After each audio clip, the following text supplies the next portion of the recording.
I am obsessed with booktube. It's a literal problem. It takes up hours and hours and hours of my life. Not only my content creation on booktube, but how much I love to watch booktube. I love it. I love this community. I love being a part of people's reading journeys. It makes me happy. And so I figured this year for booktuber favorites, I would do something kind of fun and I would shout out some booktubers along the way. So I'm going to be reading my favorite booktubers' favorite books. Now a disclaimer, there are so many more of my favorite booktubers than what's on this list. I'm only doing 5. I'm just picking some 5 that I knew there was things on their list that I actively wanted to read. I could make a list of 100 booktubers that I actively watch and enjoy. I watch a lot of booktube. It's probably a problem. I try to incorporate channels I love into other things I do. TBR swap, friend picks on my TBR, readathon things, just sharing some of their content. Truly, truly, truly, there are so many more incredible accounts. These are just a few that I've been loving recently. So I hope you enjoy this video. I hope you enjoy and find some new booktubers to love, and I would love for you to shout out some booktubers in the comments as well. Share the love. Maybe we can all find some new favorites, not just books, but creators as well. So let's get right into my first read and my first booktuber shout out. Happily Ever April has been a channel that I have found myself constantly gravitating towards for recommendations. She is constantly reading underhyped, a little underground romantasy, and often before they end up getting big. So if you want to be like in on the know, if you want to know what's like up and coming, check her out. She gives pretty solid reviews also, so I can actually figure out what books are going to work for me and what doesn't. Some of the content I literally love on her channel is her anticipated releases. Always know there's going to be things that are not in other people's releases in her videos. I always know there's going to be picks I have not heard of, and then I'm excited that I now know of. And on top of that, I do find that we do have similar taste a lot of the times. There are definitely things that we stray far away from, but if she likes a book, I'm really intrigued and willing to give it a try, and I do tend to avoid some of the ones she absolutely dislikes. And so I want to read something off of her list. I'm assuming there's gonna be a couple on here that I could choose, and that's kind of scary because I was kind of hoping that the decision would be out of my hands. But let's see what I'm going to be reading from Happily Ever April. You should all check out her channel as well. Hey everyone, welcome back to my channel. If you're new here, my name is April and today we're doing the top books of 2025. I had a pretty decent reading year. Looking at her list, things we have in common. We both loved Shield of Sparrows. We both loved Empire, Flame and Thorns. We both loved Direbound. We both loved Anathema. Terror of the Gates is not a favorite for mine, but I didn't hate it, so it is on her list. Options. I have options of what to read. There are a few things on her channel that I'm interested in. The Poisoner, I've heard really interesting things about, especially the audiobook. I know that there's like a sound in it that The Poisoner makes. Smoke and Scar is on my priority list for this year. I know I want to read that series. I think I'm going to be obsessed with that series. But she also has, and this is who I got this original rec from, Kingdom of Shadow and Ash by J.F. Johns. I have heard not a single other person talk about this book, but it does sound really good. It's a series of standalones. So I have 3 options. I'm gonna have to come back to you guys. I might read the first chapter of everything that I'm interested in and decide from there. This is what I mean. She has good recommendations, and like, this is so underhyped, I think. Well, if I love it, it's underhyped. If I didn't, it's appropriately hyped. I don't know. But like, I've never seen people really talk about this. But Smoke and Scar, I think, is a 5-star prediction. This is probably like a 4-star prediction. I'm getting ahead of myself. What if we just do some first chapters, we come back, we pick what we want to read? That way I'm like engaged. I do own a NetGalley arc of this too though, so I do need to review it, so maybe I should read it. I don't know. I just also don't think this is going to be on anyone else's list. First chapters, do what you said you were gonna do. Just do it, just listen to yourself. Be the best version of you. I did not make it very far in my Tria chapter. I read the first chapter of A Kingdom of Shadow and Ash, and I am really interested in reading this at some point, but I don't think right now. I liked the setup of this, and I was intrigued to continue. However, it scared me a little bit. It's got a prophecy in it, which isn't always my favorite setup of a story. I don't tend to love like visions and stuff in a story. I am still intrigued. I love arranged marriage, forced proximity situation. I love when like she's sent to kill him. Like, I do love those vibes, so I am still intrigued with this one. However, it's not the one I decided to go with because I picked up Smoke and Scar, and I'm 40 pages in already. This I'm obsessed with. It sucked me in so quickly. The writing style feels so polished. It feels similar to the writing style to me of like Quicksilver, where there's like good character work, there's still a decent amount of descriptions, there's still good world building going on. I also have learned that I love when we get to see the first 50 pages being regular life for the main character before the initial incident, and there is trials in this and we're setting up when she's gonna go to the trials, but the first couple chapters are her doing what she normally does, getting drunk and causing problems. I feel like this lets me learn the world a little bit more and get to know my character before the real plot starts to happen, and I really do engage with that. Quicksilver does the same thing, since I'm comparing it to that book. We have a main character who I think I'm going to enjoy. She definitely has a past, there's some mysteries around it, but current day, she's just surviving, and she's going to be thrown into a situation that I don't think she wants, but she's gonna make the best out of it, which is one of my favorite versions of a story. We have trials, as I said, and I love trials, and that's going to keep my plot moving forward for me at a solid pace. I love a little quick pace to read, and I think trials typically always do that. I'm excited to see what the trials bring. And then another thing that I absolutely love that's already being set up is a magic system that is characters with unique magic. Not unique in the sense of like different to other things I've read. Each character has unique magic of some sort. So like her magic is different than the next guy's magic. I love that. I get really excited to see what the next powers are going to be when I meet another character, to see the strengths and weaknesses, how they're all going to work together, things like that. It really keeps me entertained in the world building and things like that. So that is something I have recently learned because I did a 5-star audit last year. That is something I really like. I think that this is checking a lot of boxes on my 5-star audit list. As more come up, I'm definitely going to keep telling you why I'm liking them and things like that. This is something I think you're going to see a lot of me talking about this year, is checking off the boxes of things I like, because that's how I'm hitting my 5-star goals. That's how I'm finding my 5 stars, is really paying attention to those things that seem to be repeated patterns in my reading that I grab and love, and also seeing those repeated patterns of things I don't love. Now, prophecy isn't automatically a not love. Typically visions for me is that, and this does have a vision, but it's not her. It's just like a prophecy that's gonna spark her adventure. So I'm still excited for this one. It's not like a write-off based on that one thing. I find I dislike books and I love books when they check off multiple boxes. It's not about one thing, unless it's Amnesia. I really hate Amnesia. But anyways, 50 pages in, we're about to get his POV, and Mel's Patreon buddy read this month is this, and I've seen some people not like love his POV, so I'm a little nervous about that, but I'm very much intrigued. Ravioli soup for lunch. This is literally one of my favorite meals. We make it on repeat, and there's always leftovers for lunch.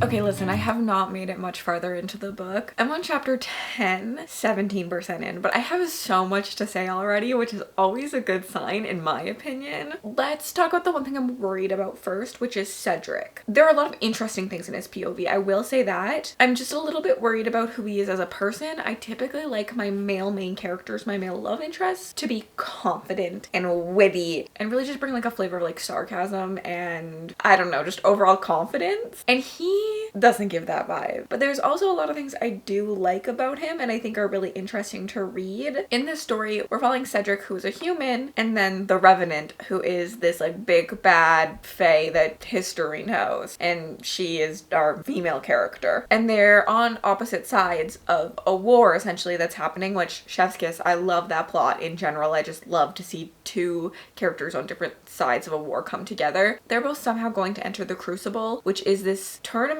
to the death, I think. Hunger Games-ish style, not 100% sure right now, for whoever's going to be the next crown of the nation, of the realm, I guess. I'm a little unsure about the Crucible in general. I will say like there is a lot of world building happening, but I feel like they're leaving the details of the Crucible a little bit vague, probably on purpose so that when we're there we can learn that as we go. I'm not 100% sure why the Crucible even exists. There's something about this giant like cavern, like chasms that took over, and like there's bridges they had to make to even get to the crucible, and there's like magic in the land around the crucible. Like while the aurora is burning, the different races can attack each other. Their champions just have to go into the crucible. The thing is, no one has ever come out of the crucible. We're fighting every like decade or so. I don't know how long it is. This will be the third crucible, and any champion who has gone in has not come out. No one has gained that crown, and we don't really, I guess, know what happens. I guess maybe that's why it's vague, because we have had no winner, so I don't actually know what happens when we're in the crucible. I guess that does make sense now that I'm like talking my thoughts through. See, sometimes talking it through to you is so helpful for me because it helps me like understand everything going on. It's also why I like to buddy read things and stuff like that, because it just helps me process my thoughts a little bit more. I'm wanting to know more about the crucible, but I definitely can let it go, especially with what I just said. But I do find it's interesting because we're following a human and a fae, and so the fae just innately have magic in this. But I thought what was interesting is the humans can use magic. There's a specific way that they use it. They use like a mana, and they have like a mana token that they can channel magic through, and that's why they want to go in the crucible, is they want to expand their land so that they have access to more mana. And I thought that was interesting. I like that it's kind of unique. I've never read something like that that gives humans magic like this in a world where magic is innate in other beings. There's definitely some prejudice and some hate going on. We know that our male character has some sort of prejudice against the Revenant. We don't know what, and I think we're gonna figure that out as they eventually have scenes together. Currently they don't have any. We've just had like POV switches and stuff.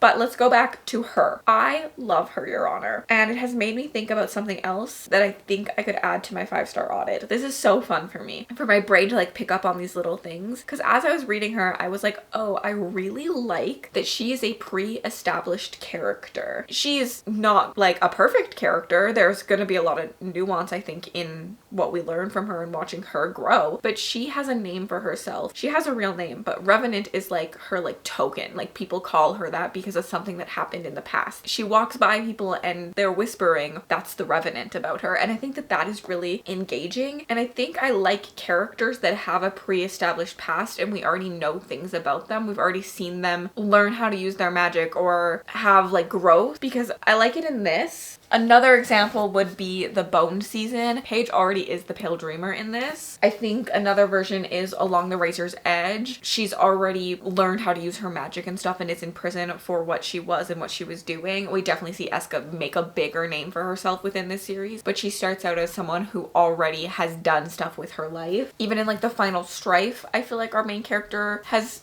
a little bit of a name.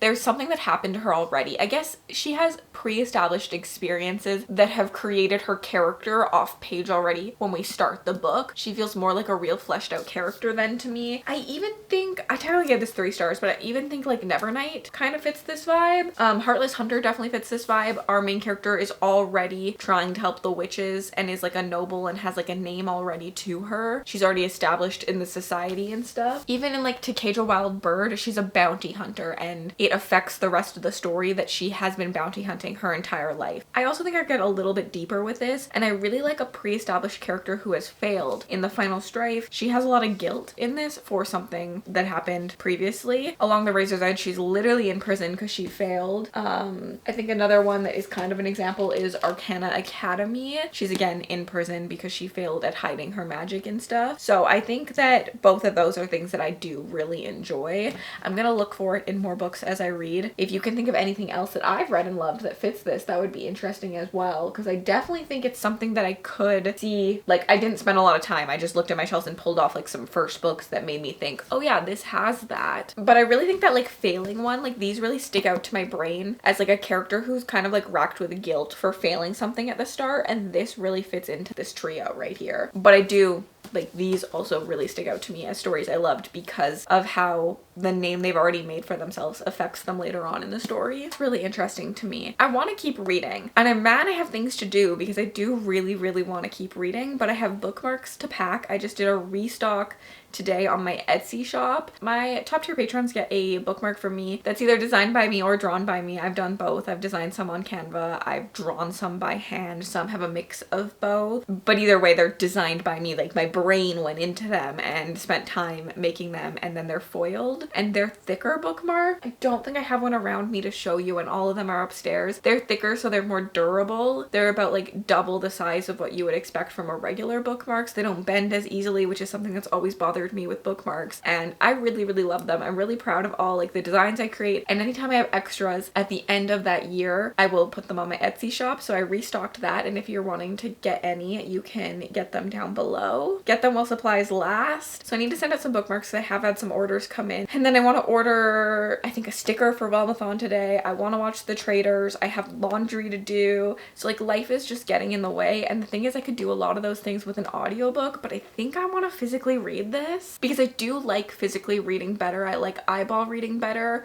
I think on an audiobook sometimes I stop paying attention and I missed a line and I never go back, versus I will go back with my eyeballs. So I do typically like physical reading better. I have a better chance of loving stories physically read. There are audiobooks that I love and I give 5 stars. Like it's not one or the other, but I know a best chance is given physically read. And so I think I want to continue physically reading. I might change that later on, especially because sometimes I like to physically read a book till I get to a point and then I can switch to the audio once I'm like already in the story. It like grips me a little bit more. I don't actually like to start books with audios. I very rarely start an audiobook from start. I almost always download a sample off Amazon, read that sample, and then switch to the audiobook. It just grounds me more in the story, I find. So I could switch eventually, but I think for now I want to attempt to physically read. But if life gets in the way, I will switch to an audiobook if there is one. I actually don't even know if there is one. I'm assuming there is, but who knows, because this is getting re-released traditionally. It did get picked up. I don't have a physical edition yet because I'm waiting for that, but it is still on KU, so I was reading it on KU. And then when the hardcover comes out, I think it's in March, I will probably purchase this if I loved it. I'm off to IKEA this morning and also Costco, so there might be like a little snack trying haul a little bit later, but I want to show you what I want to get for IKEA. I have in my room my desk here, but there's like this weird spot right here, and there's like a heater vent right there as well. But I'm looking to get like a little shelf that goes right up there that's gonna have some of my computer stuff on it, because I'm someone who gets so angry when there's so much stuff on my desk. So I've ordered a controller holder for my Xbox controller for playing games. I want to get a headphone holder. I have an extra keyboard that I like to put up on that shelf, and kind of more of like trinkets that are not bookish that I love. Like my controller holder is going to be, the one I ordered is the Going Merry from One Piece, because I love One Piece and anime. Some of that stuff I'm looking forward to maybe getting for this little shelf. While I'm there, I'm also going to see if I can find a slab that'll fit in here so that I can maybe 100% not make this desk. I have plans to convert it so it goes across the entire closet, and then there's like built-in shelving on either side. This is just the desk I already owned. And then I might also look for a counter for my laundry machine, because that needs some storage. And then Costco, we're just finding the good eats, so.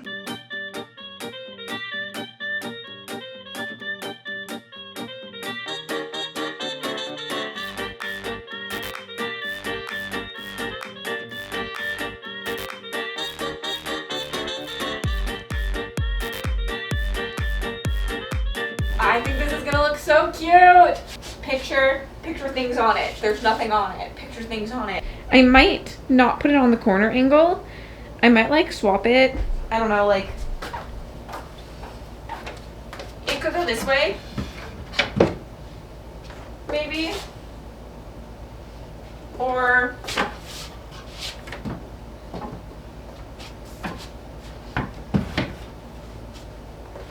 this way. I wish it was just like a little bit shorter, because it does like reach right there a little bit, but you win some, you lose some, you know, like beggars can't be choosers sometimes. I think it looks cutest on the angle, but I think it'll look good when stuff's decorated. I am just getting ready for the day, obviously. But I do have some book updates for you. I'm just currently carving out my eyebrows, so give me a second. It's hard to like concentrate and talk. This is also why when I was certified and like doing other people's makeup, it took me so much longer than when I do myself, because you also have to like yap while you're doing it and like make conversation with the client who's in your chair.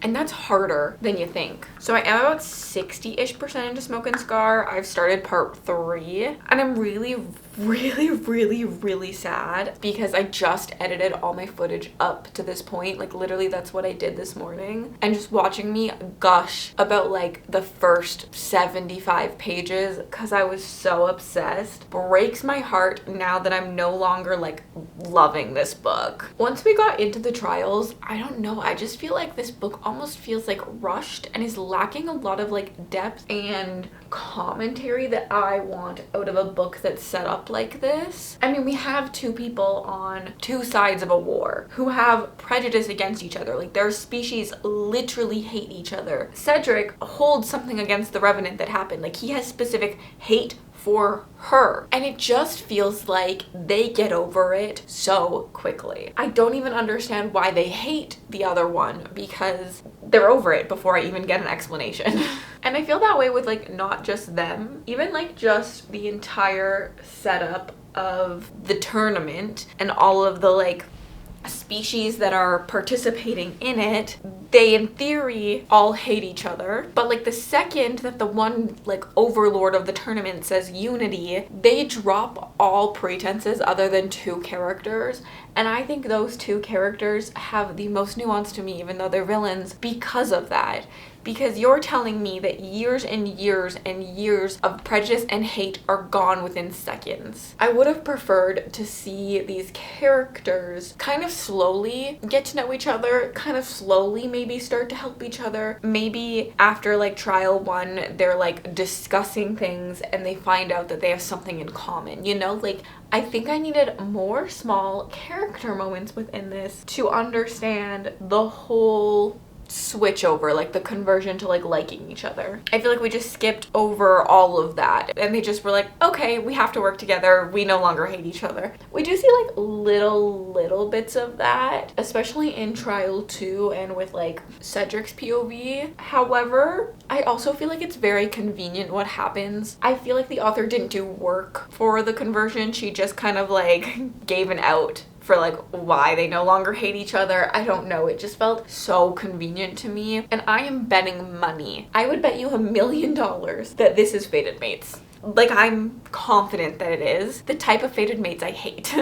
Because the reason that I'm so confident that it is because there's been a lot of moments of like she's tugged towards him and she doesn't know why. There's some fate string pulling them together. Instead of like giving them real story, real backstory, real moments together where they maybe do decide to do this thing instead of the other, it's just like something told me to. And I'm like, okay, but where is the character depth? Where is the moments that make me believe these things? It's not there. They're not actually in love. They're just being told that fate is going to string them together. That is 100% what I'm expecting.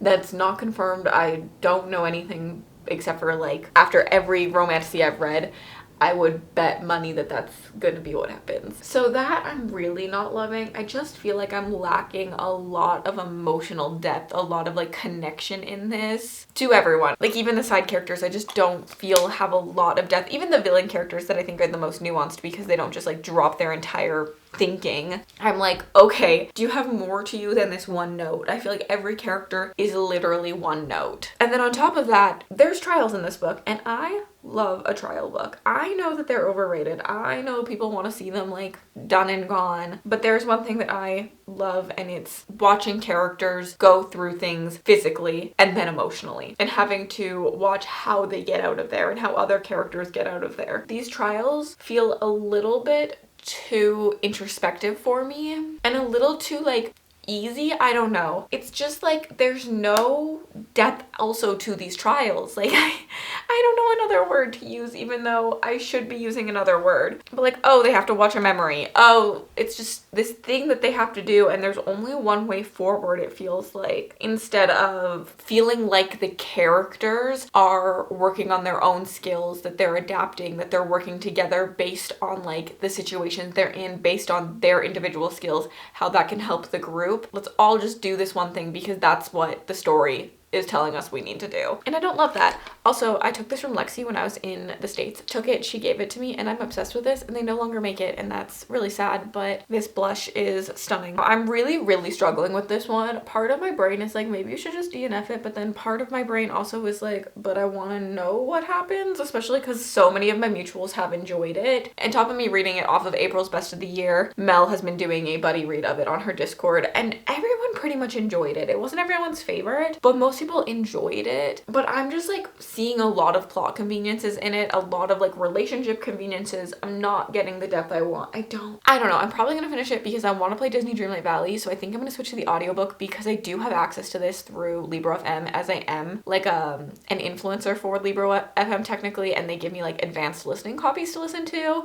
And obviously that's good. I love supporting Libro FM. They support your local indie stores, and so much better to support than Audible. But yeah, I decided to listen to the audiobook for the rest of the evening. And then I'm just gonna play some Disney Dreamlight Valley. Little other update. Costco yesterday, I did not end up buying any snacks, which is like so kind of weird for me. I didn't even get anything to try. The only thing I tried was the French onion soup that is frozen, but I actually bought that last time I went to Costco. I just hadn't tried it yet. If you are a fan of French onion soup, they're okay. They're just like these frozen, pre-made French onion soups that you put in the oven and you cook. I love French onion soup, but I'm not a person who's going to make it because it takes so much work. So I think considering how much work French onion soup takes, they are definitely worth it. However, I'm not gonna be like reaching for one constantly, but it was like a good lunch with just like a little bit of bread, and it was easy because I didn't have to do anything, which I really enjoyed. And it's really easy when Nick's not home because I don't think he likes French onion soup, but I do love it. Whenever I go to Boston Pizza, I get a pierogi pizza and French onion soup because you can get like the little individual pizzas there, or I share it with my mom if we're both there. But I feel like there's a lot of French onion soup haters out there. But I do. It's so delicious. It's just so much work to make from scratch. Like caramelizing onions just takes so much time. It's not like it's a lot of effort, it's just a lot of time consuming stuff to it. Good morning. I have updates on our book for us. Not good updates, actually. I don't know why I'm so excited. I'm just having a good day. And truly don't know why I'm having a good day, but I am. My coffee table came last night. Maybe that's why. Guess what? Our coffee table finally arrived, so I can stop using a little side table as a coffee table. I'm gonna build it, and then it'll be right here for you. Ready? 3, 2, 1, go! I'm not 100% sold by it. I really like the color. I really like this, but we got one that lifts up. It's not 100% lined up in the way they made it, so we might have to do some like DIY construction because it does lift up so that I can like work a little bit or eat or do whatever on it. And Nick didn't want his side to lift up, so do that, and then there's like a little hole right here.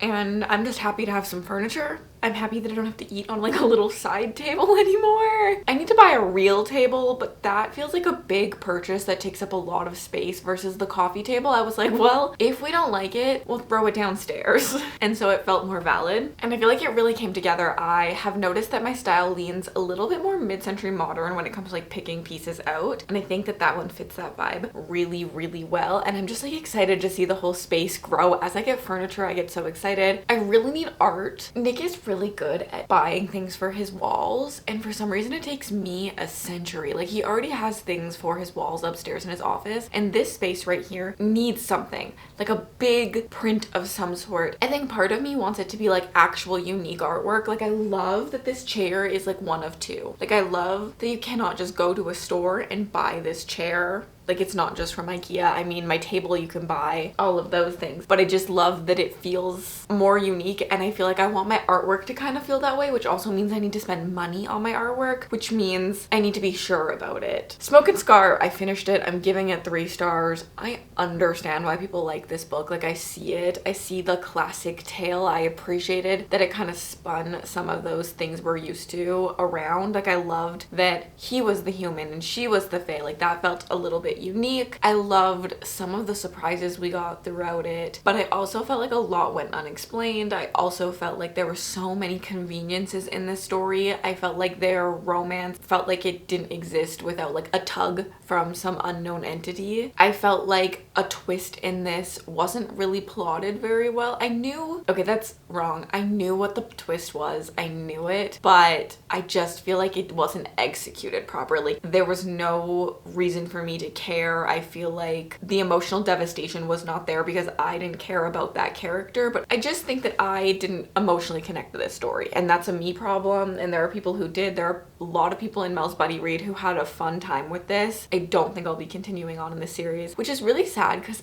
it was on my priority series list. Oh god. Also, the sequel was on my romantasy bingo list, which means I'm gonna have to find something else to fill that square now because I don't think I'm continuing. There's no need for me to continue. It was like a mid 3-star book that honestly I should have DNF'd at the halfway point when I lost my interest. I should have listened to myself. I literally just set a goal for myself of wanting to DNF more this year, and then here I am living my 3-star life. I really need a win, so I'm really hoping that this next one is a win. A creator that I stumbled across at the end of last year is Bookish by Tammy, and I have been obsessed with her ever since. I find it really hard to find booktubers that have a really good blend of what I want to read that is a little bit romantasy, a little bit like epic fantasy. There's like a balance to it because those are both the genres that I love the most. The booktubers I find tend to lead more romance romantasy, and I want to watch creators that lean fantasy romantasy, and Bookish by Tammy hits that for me. She hits that sweet spot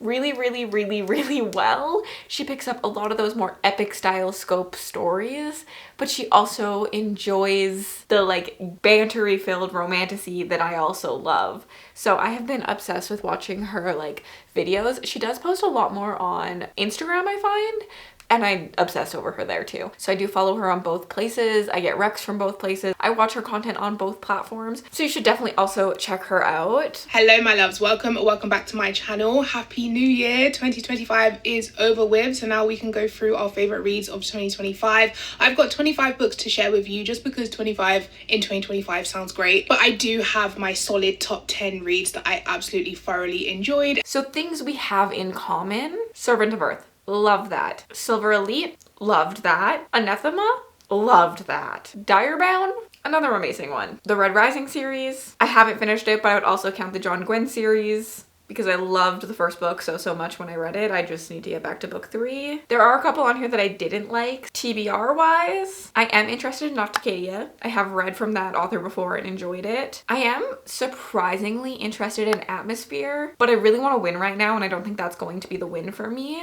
I think the one that I want to read the most on her list is Rose in Chains by Julie Soto. I'm gonna be mad at myself if I end up giving this book 5 stars because I actually skipped it in the Fairy Loot Romantasy book box. But since then, I have read and loved Julie Soto, and in the Thrashers even, I shipped that romance so hard. Like, I could see how she's gonna write such an incredible romance. And so I just know that I need to give this a shot, even though I didn't think I was going to love it when it was in the Romantasy book box. I just feel like now I'm like, oh, I actually might love it. I actually could love this. I'm really excited for this. I don't know a lot about this, to be honest. I've done very little research into what this book was. Someone told me that it was like Captive, Cap D, which is not always my favorite, and I think that's why I skipped it in Fairy Loot. But I'm trusting Julie Soto here. I'm trusting her to bring all the guns out and crush my heart and mend it back together. And I'm also trusting Tammy's recommendation, even though she doesn't know it. So sorry, I'm in the same spot, but it is a different day. I'm about 12% in. She's made it to the prison, essentially. I'm nervous. It's never good when I'm nervous, but I am intrigued. But what I'm nervous about is just this like prison setting, that she's gonna be sold off to the highest bidder, that she's going to be a captive. There are moments where this works for me. It works for me in Reign of Shadows and Endings. I'm trying to think of another one that it's worked for me in. I don't really know. But that one doesn't really feel feel like captive as necessarily. I guess it also worked for me in Captive of Wolves, but I think the prison setting always just makes me feel uncomfortable. Their motivations need to be better from the beginning for me to feel like I can get over the whole thing. Like in Captive of Wolves, they don't really like bound her to a room or anything. She just like has freedom from the start, and you can tell that they're just like, your safety requires you to stay here, not that they're like using her necessarily. So I think it's like the using thing that really bothers me. In Reign of Shadows and Endings, she is being used, but it's like set up slightly different because of the Fae being like chosen, and like it's a little bit more Stockholm syndrome from like birth. Maybe that's why. But most of the time I end up DNFing a book when it's captive, captee. So I'm nervous. I'm hoping that when I meet the like setup for the present day love interest that I feel okay about it, because there is a past timeline happening in this, which is also something I don't always love. But in the past timeline, I'm really intrigued about him. I find the little moments of him like spying on her, essentially. Well, not spying, but like knowing what she's up to because she's doing things that she shouldn't be doing. I really enjoy that aspect. I also love the setup of the siblings in this. So essentially, her and her brother are twins and they are royalty. So she's a princess and he is the heir to the kingdom. He is supposed to be this heir to complete a prophecy, to unify the lands, to have peace. There's this huge prophecy about him. She spends her entire life realizing that she cannot be better than him. Her dad will not be happy with her. She will be upsetting the kingdom. So she does everything in her power to make him succeed and to like diminish her light, which is really, really sad, but also understandably for like this love of a sibling you have to want them to succeed. I like also get it. I just like find that very engaging, and I like learning the little things she's done to help him and like what she risks. And I just think that it's a very like compellable character to read about, her like good deeds for her brother, selflessness that she has. And I like that the one character seems to be like noticing these things. And I also like the magic system. Our one nation that we're following are mind weavers, and then there's like heart weavers, and so either you use the brain to use your magic or you use your heart to use your magic, and there's different things about them. Heart magic will always be stronger, but mind magic takes more time but is typically more controlled, and I think that that's really interesting. I'm really enjoying that setup quite a bit, so I'm overall like really intrigued about this. I have some things I'm nervous about, but hopefully they don't matter. Hopefully we can just pretend that I never said I was nervous, because I'll like it. And overall right now I'm excited to continue reading, and that's always a good feeling. Guess what? I'm obsessed. Oh my god, I love this book. I love it. Like, I have no other words to say. I'm hopefully not jinxing myself because I'm 48% in, and I feel like that's a really good, decent chunk of the book. But at this moment in time, Julie Soto just writes romance in such a good way. Like, they don't even have a lot of scenes together for a while, but every time they have a scene, there's just like this yearning that I'm feeling between them. There's just this tension. You can just tell that they're secretly in love with each other and they don't want to admit it at all. And I just love that. I love that so much. It makes me so giddy inside. I'm actually obsessed. I'm actually like, I have no words because I just love it. This is definitely dark. It's not like dark romance dark. Like if you've read that, you'll be fine. But when it comes to romantasy, I would definitely put this in the dark fantasy sphere. There are trigger warnings. Like, please make sure to read them. She is a captive. And I talked about this a little bit about how like that can kind of bother me sometimes. The reason it's not bothering me is the way it's done. And it's that his motivations are not around keeping her prisoner. You can tell that he is trying to make the best out of a shitty situation. He literally can't stop her from being a prisoner, so he's made it the best he can. And is that like right? No, but I think intentions do matter, and his intentions are clear to me. The way he treats her, the way like the tone of his words are to her, and like even when he's like covering his ass, like you just know his intentions. It's giving to me Farah and Rhysand Under the Mountain, and I love that part. That is my favorite part of Court of Thorns and Roses. I just loved seeing Rhysand help her and things like that. If you liked Reign of Shadows and Endings, I also think you would like this because it has like similar concepts, similar themes. And then I do like the world building in this. I think it's cool. I love learning about the two different types of magic. I love learning about like the heartstrings and how that works and how power is corrupting and they're trying to like force the heartstrings in ways. I think that's really interesting. I love that things are adapting in their science. Maybe the world building could be more detailed, more fleshed out. I typically do like that more in a story, but it's kept pretty simple and vague and it's easy for me to understand, and it has me focusing on our character situation a little bit more. I do think if I didn't love the character, I would probably nitpick some of those things a little bit more, but I'm just like vibing so hard with both of them. I really do enjoy the two of them. I think she's spunky, she's fiery, she's smart. This is also told in 2 timelines, which is something I typically don't love, but the way it's done here, I absolutely obsess over. And I think Julie Soto's like contemporary romance that was on the Goodreads Choice Awards also was told in 2 timelines, and I was nervous because of that. But now I think I'm going to be obsessed because I think this is a similar concept where like they have a past relationship and they went to like high school together. The country is divided in half into heart wielders and mind wielders. And in order to keep their like truce, they send their kids to school together and they rotate years of like who's country they learn in, but they all go to school together. And so we see these two, even though they're very different people and there's a lot of prejudice against the different cultures and stuff, we see them have moments together in like, I guess it's actually college, it's not high school, maybe it's high school because I think she's 25 in current day, so like high school-ish, she's like 18-ish. And those past timelines have really given me like an insight. They also kind of hop around a little bit, and I feel like they're at like the perfectly timed moments where I needed a little bit more backstory to understand what that meant or that character motivation. Like it's really, really well plotted in terms of that and like pacing for me. But seeing these moments of them kind of like, you know, in high school when there's like a guy or a girl, you're just really into them and you're trying not to make it seem like you're into them, or like you feel like they're out of your league and you're like watching them in class but like they can't look or like whatever, or you know like little things about them, and like when you're getting to know someone and it's just like this giddy feeling.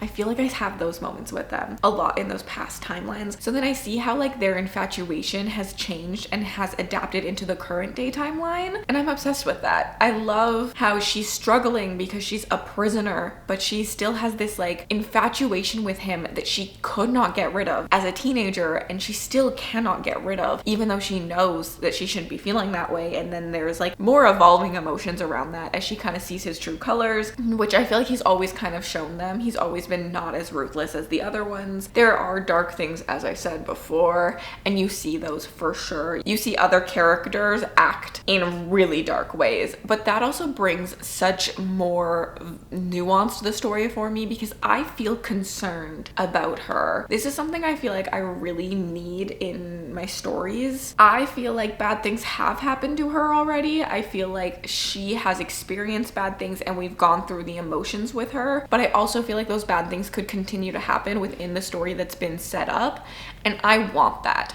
I want to feel like everything could go wrong for our main character. That yes, she has plot armor, she's going to survive, she's going to get a happily ever after at the end of this series, but maybe happily ever after isn't all the characters alive. Maybe happily ever after left her with trauma. Like maybe it's not just like a pretty bow at the end. There's more nuance to the conversation than that. And that's what I love in a story. I just love to feel tense, to feel stressed, to be concerned about my character. And I think this does it really well. That's why I think I like darker fantasy in general. So if you have any recommendations, I would love them. Love, love, love. I definitely will be reading more from Julie Soto even after this. Like I cannot see this going wrong. Knock on wood. But like I truly can't. Like I'm obsessed and I'm so excited to finish this today.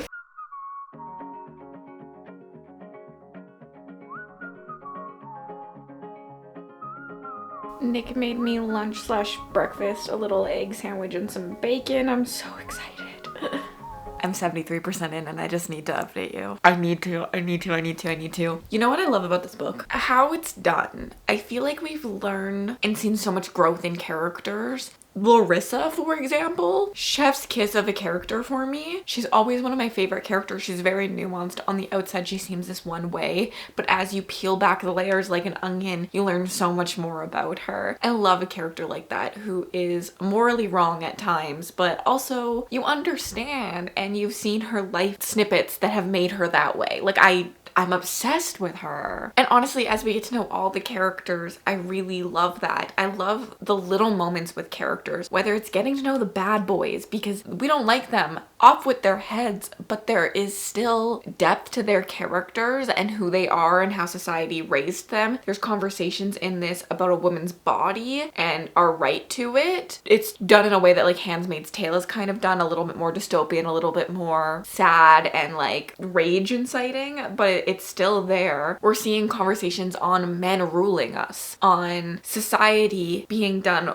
by a royal bloodline versus being chosen, but how not necessarily one is better than the other, and there's nuance and discussion. It's about the people who are in power that affect these things and how power corrupts. There's just so much discussions in this that I'm absolutely obsessed with, and I feel like my favorite stories have so much nuance to every aspect of them, and they typically do have a grimmer stance to them. I do think I like a bleaker story, a bleaker setting. I think that hits really hard right now in this. You're sitting here and you're like, how is she gonna get out of this? How is everyone gonna get out of this? This is awful, what's happening in society. But then you see those sliver moments of hope, those moments of people being good, and it's just like, that's why you're reading this, and that's why you're obsessed with it. And I'm just obsessed. That's all. Obsessed. I'm gonna finish it today, and then I have no idea what to read after this because like 5 stars is so hard to like follow up afterwards. Like, what do I read after a 5 star? Hopefully another 5 star, but like that's hard to do. Psst, I have a secret. I gave it 5 stars, but I'm gonna talk to you about it tomorrow because right now I can't process my thoughts other than give me book 2 ASAP. I need. Clearly I loved this book.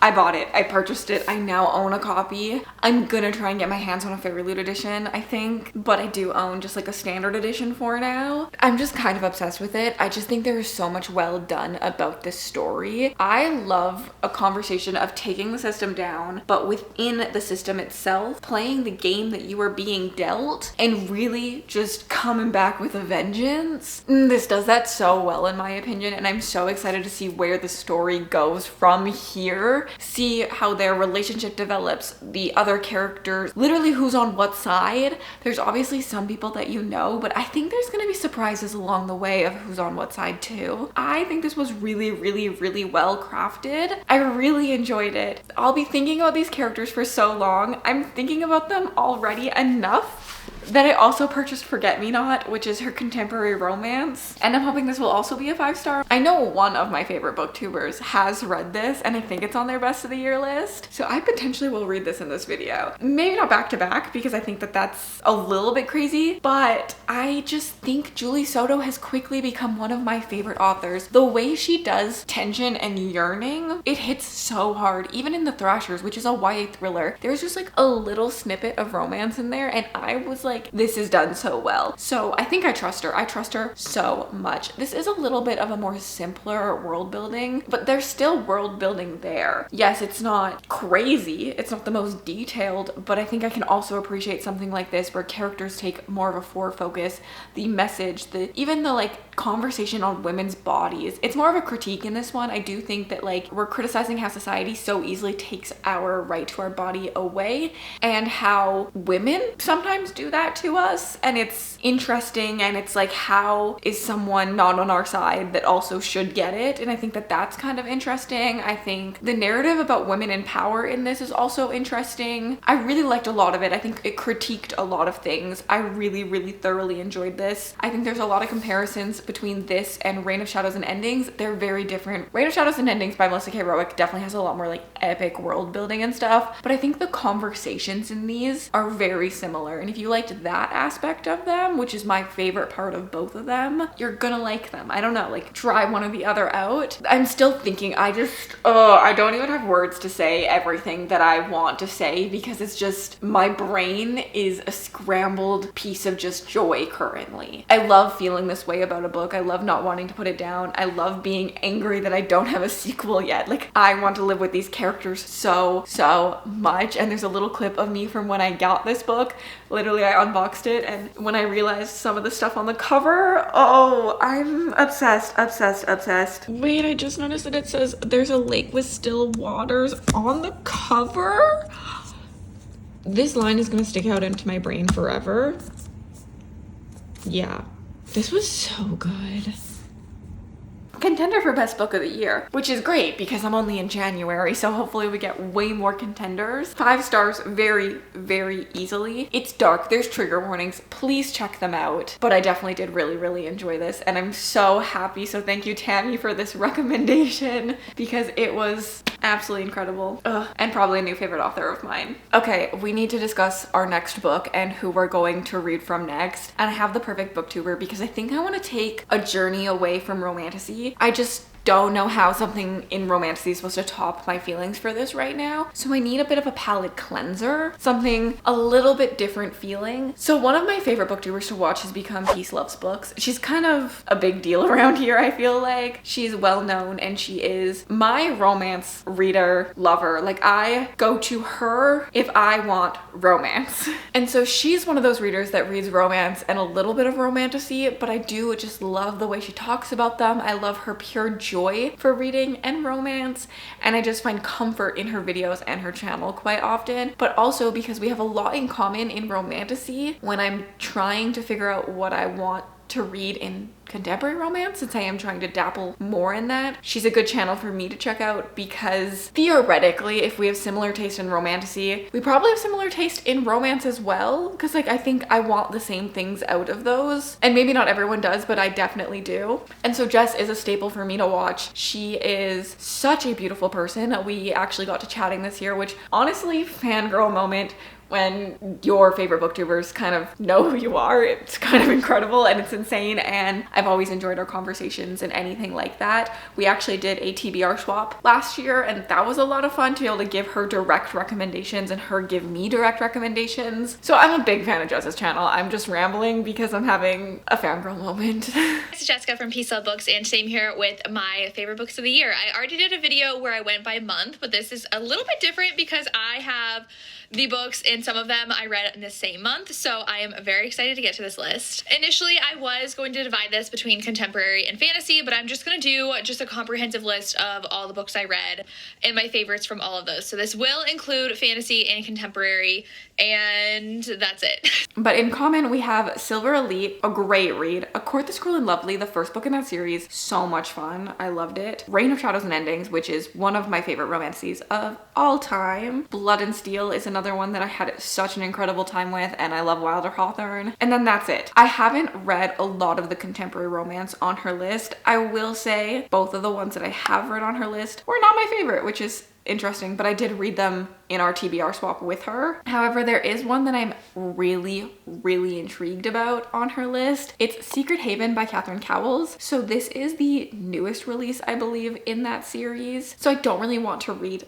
that particularly, just because I did learn as I've read contemporary romance that I'm a series girl in anything I read, and that I do want to read contemporary romance in order if I can, because I do think I get more out of the characters and stuff as I go on throughout the series. Typically the later books are always my favorites because I've kind of met those characters throughout the whole journey and stuff, and I just feel like I'm more a part of their story, I guess. But I do happen to know that Jess does love that entire series. She's actually the first person who ever put me onto it.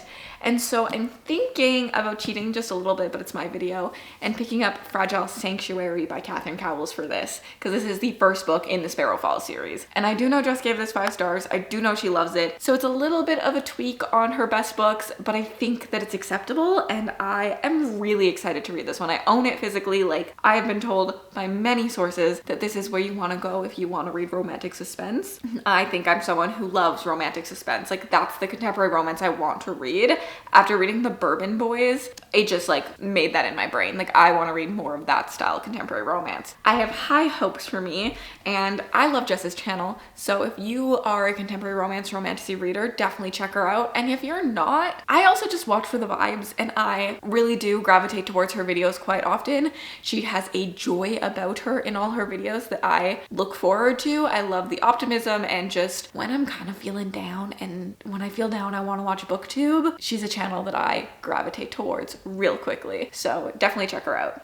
And let's get to reading this. I'm too lazy to get my camera out, but I have been reading this book about 10% in, and I figured I'd give you my initial reactions because I feel like specifically with romance, if I'm not instantly pulled in, if I'm not instantly intrigued by the two characters and their POVs and what's going on, I should just bless and release, like toss it out of the room. And this one, it's got me. It's got me good. The initial setup has been very good, seeing both our characters and their backstories, and a little bit of secrets in his I'm really liking, because I'm like, oh, that's gonna unfold during the story. And then her past is tragic, but also the way she looks at it and life, I relate to and respect a lot. And so I'm just overall enjoying this. I think the two of them are going to be a really good couple. I'm definitely intrigued with like the family aspect. I love that in a story. That's something that really can hone me and into a romance, is that strong family that you can go back to at the end of the night. And I think that this one has that. Overall, excited to get to know all the characters, not just our love interest, but her siblings and things like that as well. They've set that up really, really well. There's been some good humor. The writing is polished. I may be obsessed. Oops, another phone update, but my period is kicking my ass today. So all I want to do is read, but I don't want to have to like get up and vlog either. But I'm 30% in. I may have spoke a little too soon earlier because I like her POV a lot. I really like her POV, but he's too much of a simp, I think, for me. Too fast. Like, I do like my men to be a simp, but like later, and I feel like he barely knows her and he's obsessed with her and head over heels for her. And I think that just moved a little bit too fast in his POVs for me. Like, she's into him, but she's not like obsessed with him. And that's kind of where I want it to lie until they get to know each other. And I just feel like he's reached obsession a little too early for my personal taste. But I'm still enjoying a lot of the story. I'm enjoying the character arcs. I'm enjoying the family aspects, and I'm intrigued about like where the suspense is gonna go quite a bit. We've made an indent, a big indent. I am currently starting chapter 32, so I have about 100 pages left of this. I'm having an incredible time with this, but also mixed feelings. This is gonna be a hard one for me to talk about because I love the writing in this. I love the world in this, which I think some people is gonna think is crazy when I'm talking about a contemporary romance because it's in our world. But I think specifically why I've been liking small town romance is the crafting of the small town, the crafting of the world, the crafting of the society that we are reading in. I do enjoy those elements. And I think Catherine Cowles has made this town feel so real to me. One of the things I have literally loved is how many characters we meet. I feel like this could be the fantasy reader in me coming out a little bit. I just feel like a true small town, everyone's gonna know everyone. We're gonna run into a lot of people. And I feel like that becomes a thing in this. We go to her job and we meet characters. We go to the bakery and we meet this like bakery chef that knows her order because it's a small town and there's only so many people in it. And I just feel like this feels so well lived in and thought about. And any small town experience I've had, this feels a lot more similar to than some of the books I've read. Like, it just feels so vivid and true. And I really have loved experiencing this small town. I'm also obsessed with our female character. I love her POVs so much. I love the outlook she has on life. Her dark moments feel still relatable to me as someone who has not experienced what she has experienced, but I can put them into other places of what has happened to me, but also so does just her outlook on other things and stuff like that. I've really, really enjoyed reading from her perspective. I've really enjoyed her family perspective as well.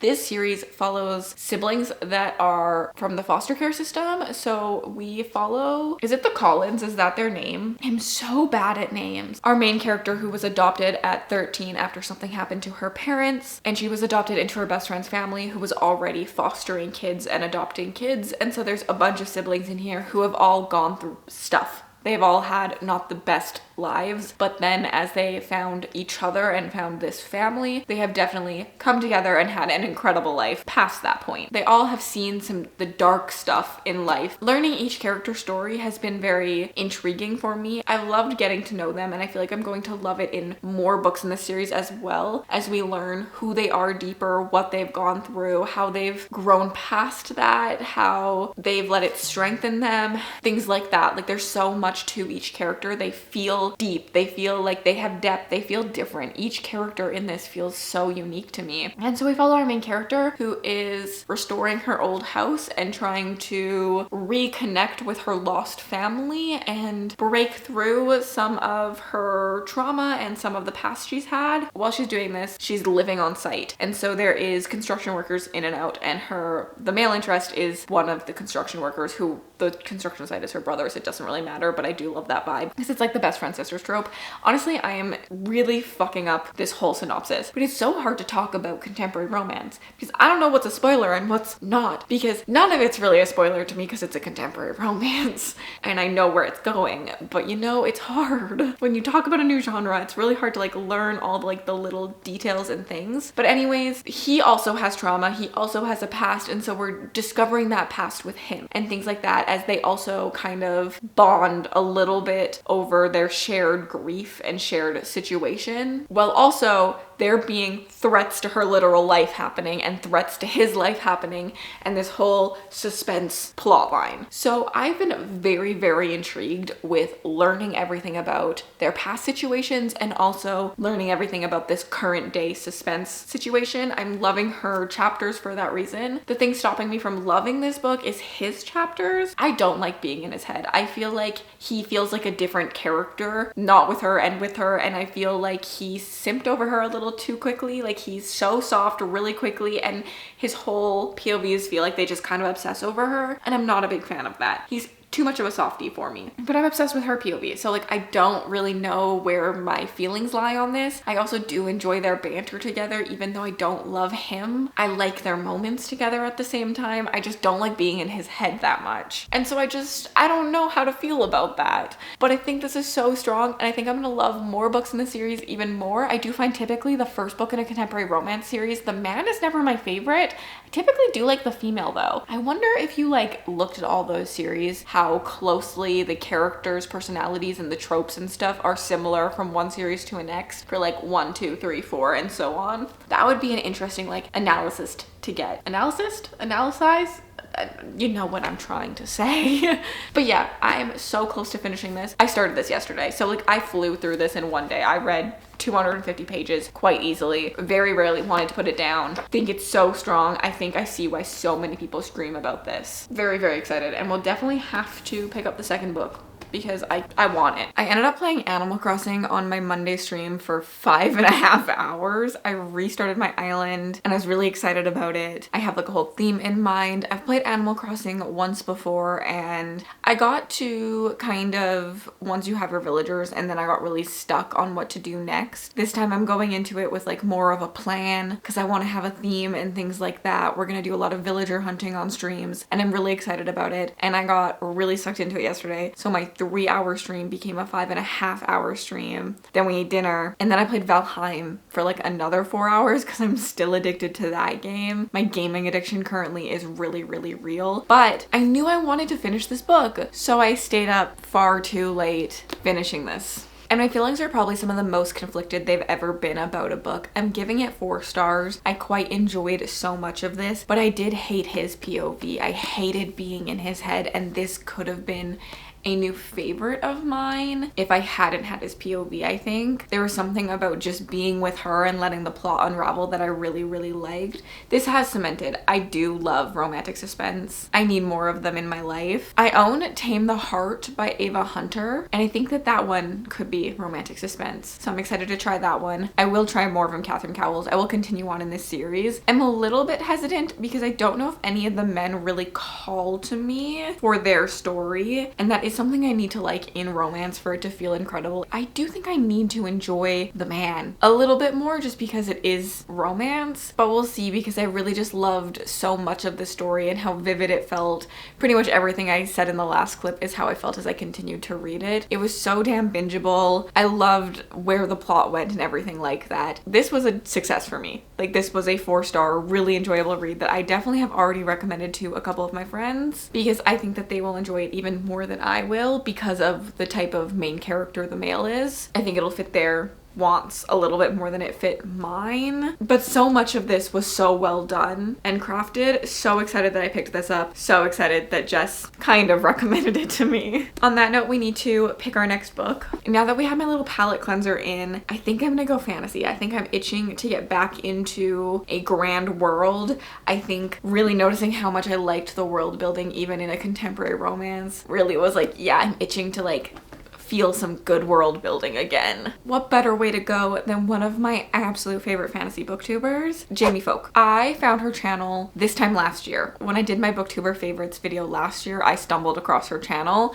and I've been obsessed with it ever since. The way Jamie vlogs scratches an itch in my brain that I have to get scratched every single week. Like every single week I'm back waiting for a vlog to come out to hear her talk about books. Just the pure way she talks through her thoughts, I've always really enjoyed. And truly just her editing for me, top tier. I'm a vibe vlogger and she scratches my vibe. Like she hits it and I'm obsessed with her. I have to watch her weekly, and she also reads the type of stories I do read, but also experiments a little bit more. I think of her predominantly as a fantasy reader and then a little bit romantasy, but she also dabbles in romance, thrillers, lit fic, like all of those things as well.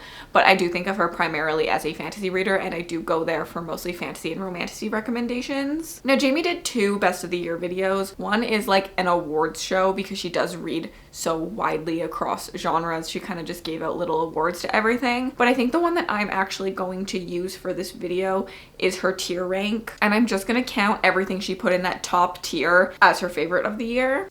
Hi everyone, it's me. Welcome to today's video. It is finally time, okay? The time has finally come for me to talk about all the books I read in 2025. If I'm gonna be 100% honest with you guys, I've been putting off filming this video for a little bit because I have been so intimidated because I read 156 books in 2025. Okay? And so things that me and Jamie have in common, the Red Rising series. Technically, she put Words of Radiance on her list, and I loved The Way of Kings. I just haven't continued yet, so I'm also gonna count that. Jade Legacy, even though I hated Jade War. Fourth Wing, Sunrise on the Reaping, and Red City are all things we have in common. So it's a decent amount of specifically like fantasy we have in common. So although I could go a bunch of ways because there's a bunch of things I also haven't read on her tier list, there's something that is really calling my brain quite a bit, which is Blood Over Brighthaven by Emma Wong. Now, I've seen this on a couple other people's lists that I absolutely love too. I think Freya has it on her list as well, who is, I honestly could have talked about Jamie and Freya together because they're like a friend pairing, and I love how much they like do things together. They have a podcast together and stuff like this. So I'm also pretty sure I saw it on Freya's list. I think it's on Rachel's from Raven Haired Readers list. Like so many of the booktubers I love actually have read Blood Over Brighthaven and enjoyed it. The thing is, I am mostly nervous about this pick because I read Sword of Kaigen by this author when everyone was loving it and I didn't love it. And so I'm nervous. I'm very hesitant. I liked Sword Over Kaigen and I like appreciated what it was and I can see why people loved it. It just did not connect to me. But I'm hoping I'll love this one. I've heard it's a school setting, so that's something that I instantly gravitate towards. I think it's a female main character, something I also tend to gravitate towards. Sword of Kaigen was a little bit more like multi-POV'd in some ways, and I don't think that worked for me as well. So fingers crossed, this is a new favorite of mine. I'm really excited. I'm just hesitant. I am someone who does believe story matters. So many of my favorite authors also have some of my least favorite books. I am someone where like the writing style doesn't normally matter. It's like about the individual stories, but I also still feel very scared whenever I pick up a book by an author that I haven't loved before. But like I'm hopeful too because we've had so many surprises through it. Like The Will of the Many is one of my all-time favorite books, and I hated the Lycanius trilogy with a passion, and it's happened time and time again. So fingers crossed for us. I'm just loading up Disney Dreamlight Valley to play for a couple hours because it's Wednesday, which means we get a little bit of a tiny update. The shop has new items. Since there's a Star Path going on right now, there's like new things in the Star Path and things like that. And so it just is exciting to play on Wednesday for me every single time, and I'm excited to like log on and see all the little things. I will say I'm kind of just like over the Star Path. I think because Christmas is done and gone, it's already like January 20th, like we're a third of the way through January. I don't really care about this Christmas Christmas stuff anymore. I care about that like leading up to Christmas, but what am I gonna do? Decorate a Christmas valley in January? No, and it feels very like holiday-ish. And so I wish they did this star path leading up to Christmas, not kind of after Christmas. Like I wish it was like completed just before Christmas. So that's my little tangent on Disney Dreamlight Valley, but I'm going to listen to my audiobook for a bit. But I have started Blood Over Brighthaven. I'm not far in at all. I've literally read 2 chapters, but I have some first impressions. The first chapter, I texted my friends and I said, I don't like this, should I continue? Like, I really didn't like that first chapter. They all said, yes, that reads like a prologue. We don't even follow that character, like continued, give the actual character that we're following, give that character a try. So I said, okay, so I'll give her a shot. But I have noticed, like, just thinking about this and my own feelings, how much a first chapter impacts me, how much I need a book to make a good first impression. Very rarely do I find that if my first impression is bad, a book is going to get better. There are a few times, but it's rare, and I think that's why DNFing is becoming so much easier for me, because I've started to realize this about myself. My intuition is pretty strong. I used to, back in the day, read like 5 first chapters and give like a star rating for like a video of like predicting it almost, and I was pretty close a lot of the time. I mean, maybe I would give a 5-star prediction a 4-star, or a 4-star, a 5-star, or like a 3-star or 4-star, but I feel like I knew the vibe innately, whether I was going to like or love or dislike it. This one, from reading chapter 2, I'm sitting at like, and so I do think when it comes to processing my thoughts, like could become love, but it could also become dislike, but love very rarely becomes dislike, and dislike very rarely becomes love. It could become like, if that makes sense. And so I do think my first impression does matter, and I'm a little bit nervous on this one. It's very info dumpy in that first chapter. I was like, holy crap. And it doesn't hide its message at all, which I think a lot of people could enjoy, and I don't think is necessarily wrong, but I do typically like when a book doesn't hold my hand so intensely. I love the messages that we're gonna get in this. Like, I already can tell you that. I love the themes we're going to explore in this. The thing is, I want to explore those themes. I don't want to be directly told how to think. Like, I think making you come to your own conclusions is a better way to make someone understand. I don't know, maybe it's because I'm a stubborn motherfucker, but someone telling me how to feel has never made me feel that way. Never once in my life someone telling me what exactly I need to do. I've always been someone that needs to come to my own conclusions. I've always been someone that needs to fail myself. Like, you could tell me I'm doing it wrong and I'm stubborn, and I need to experience that to learn and grow. And so I just find that books that handhold their message a little bit too much almost do the reverse effect to me. I'm just stubborn. I'm really just a stubborn girl.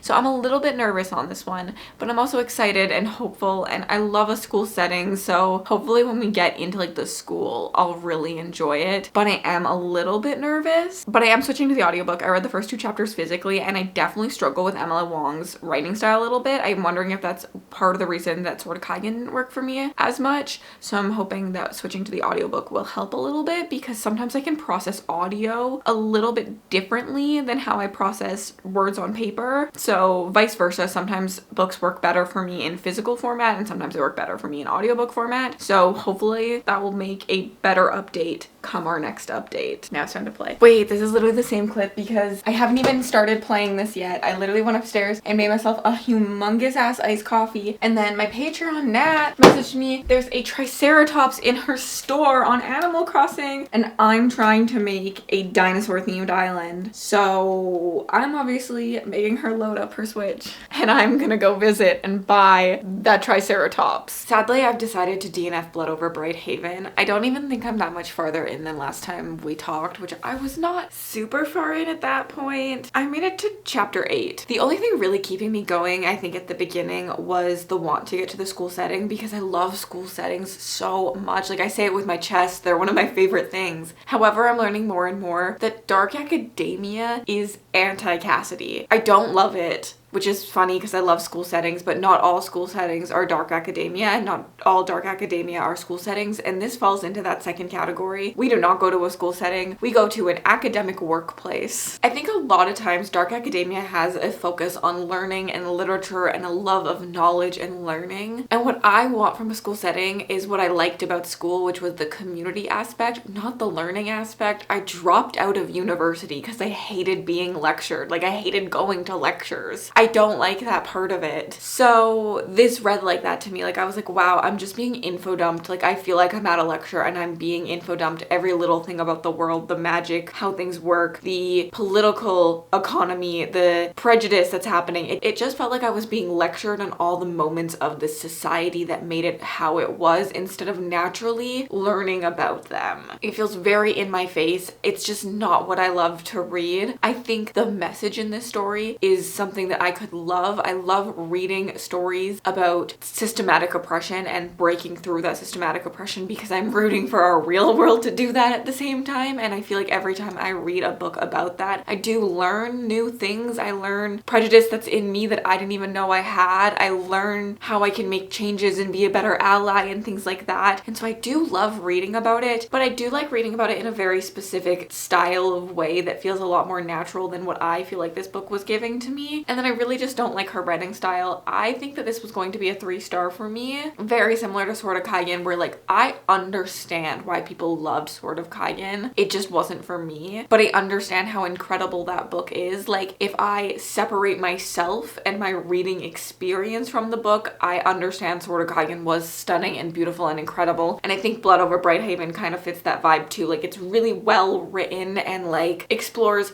complex humanity situations and things like that, but my reading experience does play into it and I read for enjoyment at the end of the day, and I wasn't enjoying this, so I am DNFing it. I'm sad to DNF it, but also it's kind of what I expected. It's kind of why I hadn't picked this book up earlier, even though some of my friends have been screaming at me to pick it up. I just don't think that this is for me. So moving on to another book, I guess. And thank you, Jamie, for the recommendation, even if it didn't work out. I know we still have a lot in common and I love your channel so much. So excited to keep watching it this year and find some new books we have in common as well. I am currently obsessed with chocolate chip syrup. It's the best one I've ever had. I'm going through it so quickly. I need another bottle and I didn't even get this bottle that long ago. I noticed that both Nick and me like our coffees more when I use it. It's so good, but that's not what I'm here to talk to you about.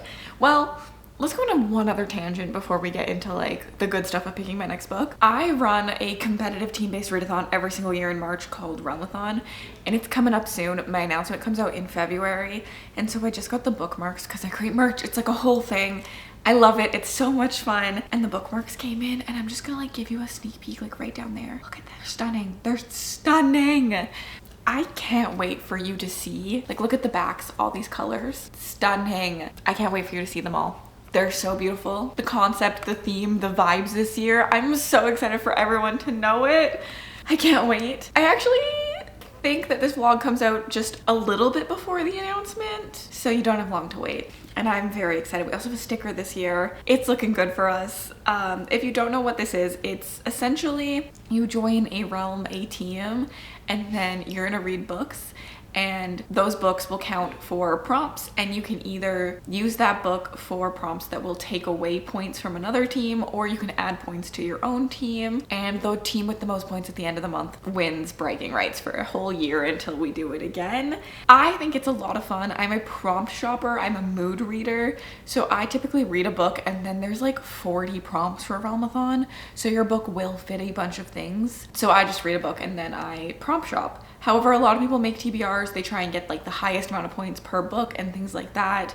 So I'm excited for it, and I hope that you will join me in the announcement video just to check it out and see if it's for you. Any type of reader. We have fantasy readers, thriller readers, romance readers, lit fic readers every single year participating, because there's 40 prompts, so something will work for you, and prompts can be repeated. Anyways, there'll be an announcement and it'll have all the details, but I did just want to let you see the sneak peek. Anyways, we need to pick our next read, and I think I'm gonna go with Books with Lexi for this one. This is a close personal friend of mine. I love Lexi. We met on BookTube. We kind of started our BookTube channels around the same time, and we've kind of grown together and we've become very, very, very, very good friends. However, she is still one of my favorite channels to go to. I watch her vlogs consistently. She is a primarily vlog channel. You're not going to see a lot of sit down videos from her. Her style of vlog works really well for me with how she picks her books books, it always keeps me engaged and intrigued, or like reading a whole list of things, and I'm always learning more about her reading taste and really getting to know her in her vlogs. Even as someone who is her close personal friend, I feel like her vlogs let me into her life. I like when booktubers let me in. I like when booktubers show me the highs and the lows. It feels authentic, it feels real, and I think Lexi feels very authentic to me in her vlogs. So I will toot her horn a little bit and just say that you should check her out. She primarily reads horror thriller, but I do force her to read a lot of my favorite romanticises, and she does enjoy them. She's been reading a lot of contemporary romance recently and enjoying that. And yeah, check her out. So let's look at her best of the year list. I'm actually not expecting a lot on this list that we have in common, because typically we do like the same horror books, but my favorites never make it on her favorites list, and I haven't tried a lot of her like favorites. I am so excited to share my favorite books of 2025. I decided to go with the top 20. It just felt like the right number. I had 17 5 stars, and then I had 3 other 4.5 stars that have really stuck with me. Okay, things we have in common. Reign of Shadows and Endings, which I forced her to read. Silver Elite, which I also told her to read. Blood and Steel. House of Bane and Blood, which is one of my favorite romanticises of all time. Sunrise on the Reaping. And I think that's it for things we have in common. I don't think I've read a single horror book on her list this year. Oh my god. That means I have some catching up to do. I could do a whole video of just reading her favorites. Lexi has recommended personally to me The Final Scene. I own Bat Eater, so I should read it, but also I kind of want to do it in an Unsubscribe My Wallet episode since I own a special edition. Forget Me Not is on her list, and that's the Julie Soto, and I could read that because I love Julie Soto, and I'm like, do I read that? I'm also interested in First Time Caller by BK Borison, and then I'm also really interested in Bloom by Delilah Dawson because I've seen that on so many people's lists, and I feel like a lot of people do love that for the horror community, and I'm always trying to read more horror and enjoy it because I do love horror. There's always a horror on my best of the year list every single year, so I always want to read more and experience that genre a little bit more. So you know what? I think, although I really want to read Forget Me Not, I think I'm going to try Bloom. I'm going to try a sample of Bloom, and if I like it, we'll continue. If not, we'll pretend this never happened and we'll read Forget Me Not. But I'm hopeful that Bloom could work for me.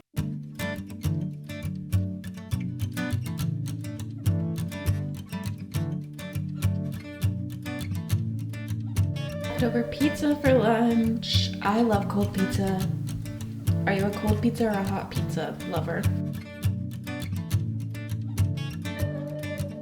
I'm so sorry, I'm not used to reading a book this short, and I probably should have updated you a little bit sooner, but if you're a fantasy reader and then you read horror, like they go so quickly. Like I'm used to 30-40 hour audiobooks, and this is like a 6-hour audiobook. So I'm currently 40% into the book. I am liking it. I'm definitely intrigued and could see this being a 5-star if it goes the way that I want it to go. However, if it doesn't, I think I'll be bored. It's one of those stories where like I think the turning point is really going to matter for my enjoyment. Like I like the writing style. I like the head of the character we're in. I feel like it feels tense. It's setting up some things that I'm really intrigued by. But if it doesn't get to the place I want it to get to, I'll be very let down by the story and probably wouldn't have enjoyed it at all. But it could get to that spot. I don't have a lot to say. This follows a sapphic relationship of like obsession, essentially. Our main character stumbles upon a girl at a farmer's market and kind of starts to become obsessed, and we are like in her head and watching all of this happen. Listen, I have an obsessive personality, so reading this, I'm like, oh, that's me, but I'm not this creepy, right? So it's really funny. But I don't want to tell you more than that because I don't 100% know what is on the back of this book, because it is a horror book. It is a novella technically. I think it's 170 pages, so I'm flying through it. I'm actually listening pretty slow for myself too, but I have been working on my reading journal. So far I have my bookshelves, which you saw, and then I do have a page for my 5-star reads. I have put it so that I'll still be like sticking book covers, but honestly I think I might just write the book titles in. I like the look of the book covers, but I find that I end up not printing things out. I think the printing things out is kind of hard for me, so I was just thinking I'd write the book titles in here. And then currently I'm doing my series priority list. I forgot how little series priorities I have compared to other years. So I do have 2 bookshelves at the bottom that are empty. However, I think that this will work in my favor because every single year there's a series that I end up loving and like make it a priority throughout the year. And I think I'm gonna let myself add those if I have them and add them to this 2 spot. So I think I am liking that. Next up, I want some other kind of like writing page. And then we're gonna do a bookshelf for all the books I haul this year because I really did notice looking at last year's how little progress I made in my physical TBR. However, my physical TBR only went up by like 10 books from last year to this year, even though I bought a lot of books still. So I did a really good job of reading the books that I was buying last year, and I want to be proud of myself for that. So I want a visual thing for that so that I can see that, because even though I did suck at my physical TBR and I need to make an indent in that, like my problem is not having a big physical TBR. I am a mood reader. I like having a TBR. My problem is that I think the things that are sitting on my physical TBR right now have been sitting there for like 3 to 5 years, and so what's happening is they're just continuing to sit there. And so I would like to see some changes in that physical TBR. I'd like to see new books come in and old books leave. That's kind of my goal. Not that I need to get it down to a certain number or anything. So I think I am gonna do a video soon just trying to progress through that just a little bit, because yeah, like when I look at last year's,